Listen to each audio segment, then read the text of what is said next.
Subscribe and hit the bell icon to never miss another update from India Forums. कारण क्योंकि वो इतने experience है रियलिटी शोज के, तो कहीं ना कहीं उन्हें बैलेंस करना आ जाता है। बट तेजा मुझे लगता है उसमें बैलेंसिंग में थोड़ा वीक पड़ जाती है। शुरू से मैंने काफी ओपनली उमर और शमिता को सपोर्ट किया। सबसे ज्यादा वार्निंग मुझे माइक के लिए मिलने वाली है, बिकॉज मुझसे उसी टाइम 8 से 10 बार माइक छूट गया। पता नहीं 3 महीने में मैं माइक का क्या करूंगी। टास्क रद्द कराना, इसीलिए आई थिंक वीकेंड पे सलमान सर ने भी उनको काफी चीज रियलाइज करी कि, और इसीलिए आपने हमें प्रोमो में भी सुना जो हम लोग बोल रहे हैं बार बार की रद्द करने की हद हो चुकी है। टास्क भी कुछ एक लिमिट क्रॉस हुई है। टास्क में एक जो सारे बैरियर्स थे वो टूट गए बहुत ज्यादा। मुझे मतलब हम लोग को ऐसे मैसेजेस भी आ रहे हैं प्रोमो के बाद कि ये आप कैसे कर सकते हो, how can you guys be so ruthless, ये वो। सो हेलो गाइस, हमारे साथ है आकांक्षा पुरी, जिन्हें आप देखेंगे बिग बॉस सीजन 50 में एज अ चैलेंजर। तो चलिए जानते हैं आकांक्षा से कितना चैलेंजिंग ये इनके लिए रहा या फिर कितने चैलेंजेस ये देकर आएंगे घर के अंदर। Hello Akanksha, welcome to India forum. Thank you so much. Happy New Year, first of all, to all of you. Thank you and same to you.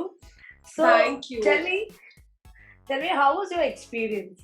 Big Boss I experience. think the experience was amazing. The best part is कि ये पहले दिन, you know, the New Year started with this, like, with this धमाका. तो बहुत बहुत मजा आया कि New Year की ये beginning बहुत अच्छी हुई. एंड चैलेंज मुझे लगता है हमसे ज्यादा डेफिनेटली हम एज अ चैलेंजर गए थे, तो कंटेस्टेंट्स के लिए बहुत सारे चैलेंजेस थे एंड मुझे लगता है बहुत रिक्वायर्ड था इस टाइम उनको वो चैलेंजेस देना।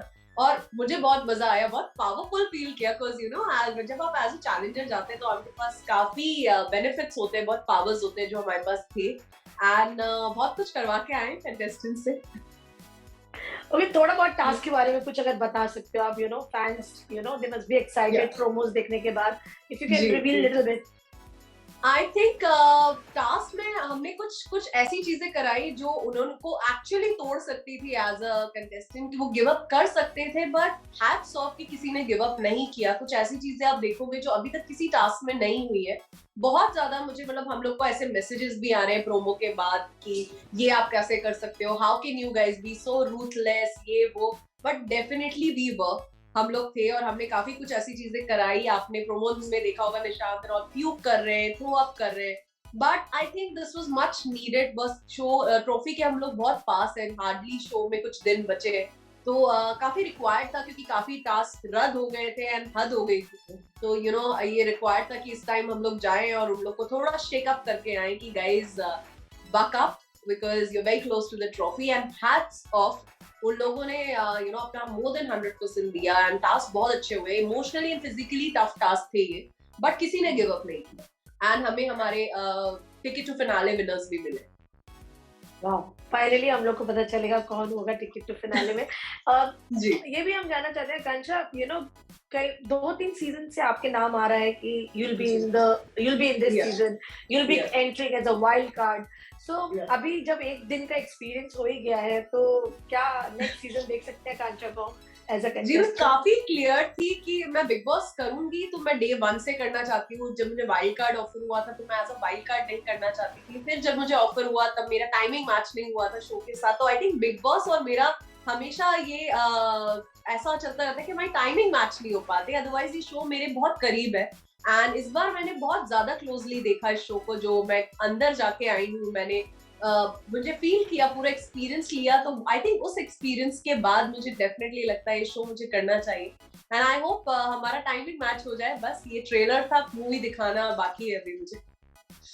ओके, 24 घंटे आप बिना फोन और बिना बाहर की दुनिया के टच में रहे हो, यू नो, तो ये एक्सपीरियंस कैसा रहा? क्योंकि ये फर्स्ट टाइम आपने एक्सपीरियंस किया होगा घर के अंदर आप हैं कुछ लोगों के साथ, ना जहाँ घड़ी नहीं है, फोन नहीं है, सिर्फ घर के अंदर की दुनिया है, बाहर की दुनिया से भी कोई मतलब नहीं है।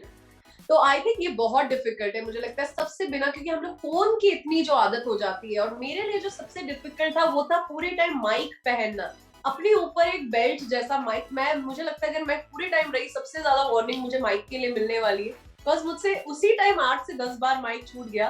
पता नहीं 3 महीने में मैं माइक का क्या करूंगी। तो बहुत डिफिकल्ट है ये, बाहर से बोलना, जज करना, कमेंट करना बहुत आसान है। जो लोग वहां बैठे हैं, इतना महीना गुजार चुके हैं, I think for them it's really difficult, it's not a easy thing to do, which I have realised जब मैं अभी गई घर के अंदर।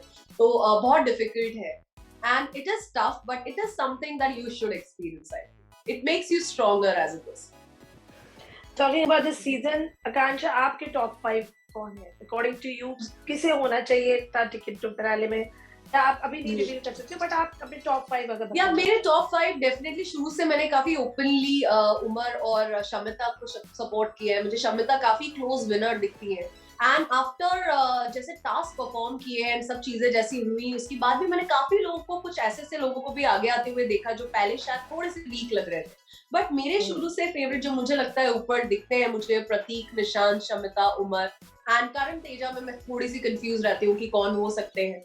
But you know these are my top people and Shamita definitely, and Shamita and Umar मुझे विनर्स दिखते हैं. आई एम श्योर आप इस सीजन बहुत क्लोजली फॉलो कर रहे हो. So I just want to know, Shamita और राखी के बीच में अभी भी जो यू नो अभी वीकेंड का वार में भी हुआ, सो आपके अकॉर्डिंग कौन सही है? राखी सही है या शमिता? एज अ व्यूअर आप घर के अंदर भी गए हो. आई फील एक तो दोनों बहुत ही डिफरेंट इंडिविजुअल्स हैं. मुझे लगता है दोनों की बहुत अलग पर्सनालिटी है एंड उस घर में सभी के साथ ये प्रॉब्लम है. बट जहां तक मुझे लगता है Rakhi knows, she is a very good player. Rakhi को मुझे इनफैक्ट लगता है हर सीजन में उन्हें होना चाहिए, उन्हें एक परमानेंट सीट दे देनी चाहिए बिग बॉस को इस शो में, because you know she is a very good player. But Shamita मैं डेफिनेटली उन्हीं का सपोर्ट करूंगी, क्योंकि मुझे लगता है कि शमिता सही है या गलत है, वो बहुत रियल है, वो बहुत वोकल है. जो वो सोचती हैं, जो उनके दिल में है वो उनकी जुबान पे होता है, भले वो गलत हो या सही, एटलीस्ट वो बोलती है. तो मुझे वो सही लगती है. मुझे लगता है कि शमिता खेल नहीं रही है, वो बहुत रियल है और जो दिख रहा है हम लोग को, एंड इसीलिए मैं उनसे काफी रिलेट कर पाती हूँ एंड इसीलिए वो मेरी फेवरेट. यू नो घर में बार बार ये हो रहा है कि टास्क रद्द कराए जा रहे हैं. जब वीआईपीज आए थे तब उनकी भी यही थी कि वो किसी को वो ना अमाउंट कैश मनी वो देना नहीं चाहते थे. वो भी चाहते थे कि हम किसी को देंगे ही नहीं. तो इस टास्क पे जब करण और पूरे ग्रुप ने ये डिसाइड किया कि हम भी किसी को नहीं देंगे, तो वो चीज थोड़ी प्रॉब्लमैटिक हो गई कि आप लोग बार बार टास्क रद्द करा रहे हो. तो कितना बैलेंस है you know when it's come to fair और अनफेयर? आई थिंक ये टास्क रद्द कराना, इसीलिए आई थिंक वीकेंड पे सलमान सर ने भी उनको काफी चीज रियलाइज करी कि, और इसीलिए आपने हमें प्रोमो में भी सुना जो हम लोग बोल रहे हैं बार बार कि रद्द करने की हद हो चुकी है. And I think you know this is the time आप सीरियसली ले. एक फिनाले है, अगर आप बोल रहे हैं कि ये डिजर्व करते हैं तो आप उनका खुल के सपोर्ट करिए, उनको जिताइए फिर फिनाले. बाकी अगर सी एट द एंड ये शो ऑडियंस के हाथ में, आप सिर्फ टिकट टू फिनाले दे सकते हैं, आप ट्रॉफी नहीं दे सकते उनके हाथ में. जीतेगा तो वही जो डिजर्व करता है, जिसे ऑडियंस पसंद करती है. तो आई डोंट नो, इस कंफ्यूजन में वो खेलना नहीं चाहते, वो जिताना नहीं चाहते, वो खुल के सपोर्ट नहीं करना चाहते दूसरे कंटेस्टेंट का. I don't know what is the problem.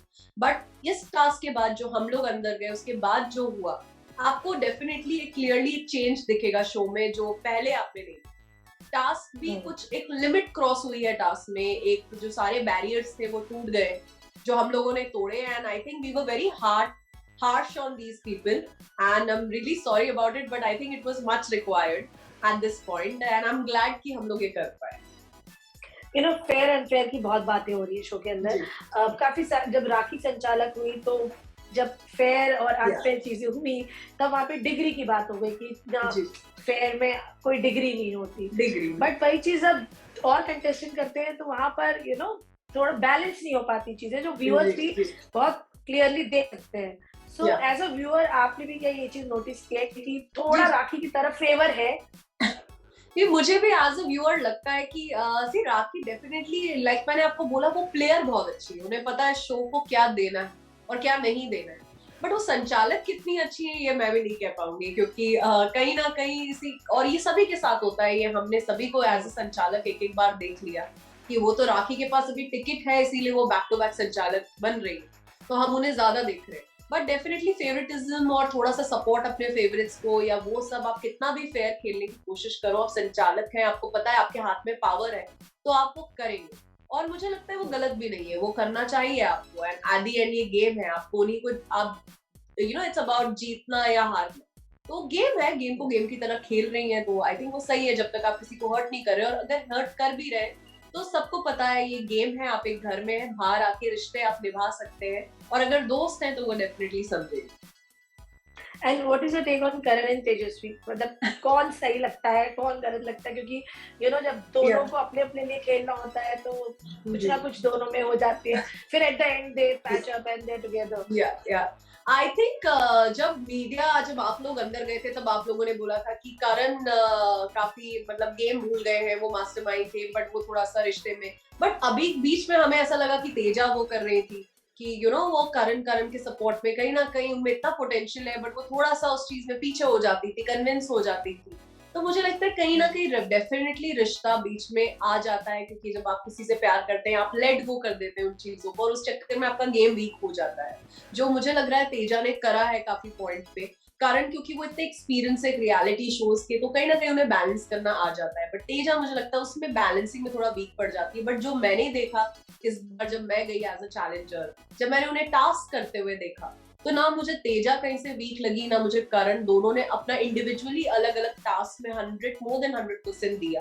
And मुझे लग रहा है अब वो लोग बिल्कुल सही ट्रैक पे हैं, बिल्कुल सही जा रहे हैं। एंड ये एक चीज जो शायद कोई ना कोई कंटेस्टेंट भटक गए थे, हम लोगों ने एज अ चैलेंजर उनको सही ट्रैक पे लेकर आए हैं।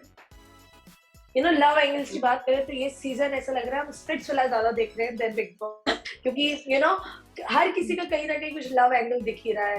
अभी देवलीना की भी एक लाइकिंग दिख रही है टुवर्ड्स प्रतीक, करण और तेजा तो दिख ही रहे हैं, राकेश आए थे वो चले गए। So what do you think? I think मुझे लगता है सिर्फ इस सीजन में नहीं, कुछ सीजन से ही बिग बॉस में रिश्ते बहुत बन रहे हैं, और लकीली वो रिश्ते बाहर निभ भी रहे हैं। मैं बाहर भी उन्हें एज अ कपल देख रही हूँ, जो बिग बॉस से निकले हुए कपल्स हैं। तो आई थिंक डेफिनेटली ये शो कहीं ना कहीं रिश्तों का शो तो बनता जा रहा है, but like there is nothing bad in that. अगर आपका एक इमोशनल सपोर्ट है एंड आप उसको साथ में गेम के बैलेंस कर पा रहे हो तो बहुत अच्छी बात है। नहीं तो मुझे लगता है आपको अपने रिश्ते को साइड में रख के रिश्ते आप बाहर निभा लें, अभी आप गेम पे फोकस कर ले, वो मुझे लगता है बेटर होगा, जो मुझे तेजा और करण में स्पेशली दिखा। एंड ऑल्सो किसको आप देखते हो एज अ विनर? ट्रॉफी किसके हाथ में आप देखना चाहते हो? जैसे मैंने आपको बोला, मैं शमिता के हाथ में देखना चाहती हूँ ट्रॉफी, मेरी फेवरेट वो है। एंड बस मुझे एक टफ वो लगता है क्योंकि उमर भी मेरे फेवरेट है, मुझे उनका गेम भी बहुत अच्छा लगता है, बट अगर मुझे एक नाम लेना हो तो डेफिनेटली शमिता।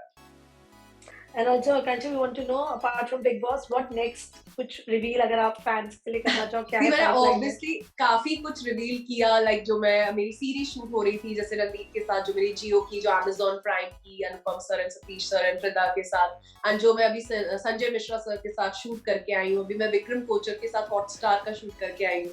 सो मेरी 4 बड़े प्लेटफॉर्म्स की रिलीजेस हैं जो बैक टू बैक होंगी from January to April. And मेरा गौतम गुलाटी के साथ जो सॉन्ग है वो immediately I think this month end release हो जाएगा, which is like a very nice love song. तो आप मुझे और गौतम को बहुत सारा रोमांस करते हुए देखेंगे। तो I think these are immediately नई चीजें जो अभी आने वाली। And lastly what you like to say to the viewers, ये जो धमाकेदार एंट्री आप लोग कर रहे हैं बिग बॉस में, क्या कहना चाहिए? जी, I thank you first of all तो कि इतना सपोर्ट किया है मुझे। एक मैसेजेस सबका आ रहा है, फाइनली जो रेपिटेटिवली मैसेज आ रहा है मुझे डीएम्स में, finally you are in Bigg Boss Akanksha, finally. So thank you guys for supporting me so much, but please we are not so bad. हम लोग विलेंस दिख रहे हैं प्रोमो में, पर हम इतने बुरे नहीं थे। आप प्लीज एपिसोड या पूरा देखो, बिकॉज ऐसे मैसेजेस ज्यादा आ रहे हैं कि guys you were very bad, very harsh on the contestant. We were asked to be like that and मुझे लगता है required था, but हम लोग इतने बुरे नहीं है प्लीज। और आप शो को सपोर्ट करिए, प्यार करिए अपने कंटेस्टेंट को, बिकॉज बस ट्रॉफी बहुत पास है।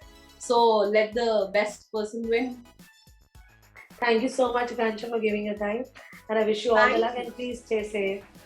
Thank you. You too. Take care and stay safe. Bye. Hey guys, check out our revamped website at www.indiaforums.com to get your daily dose of entertainment.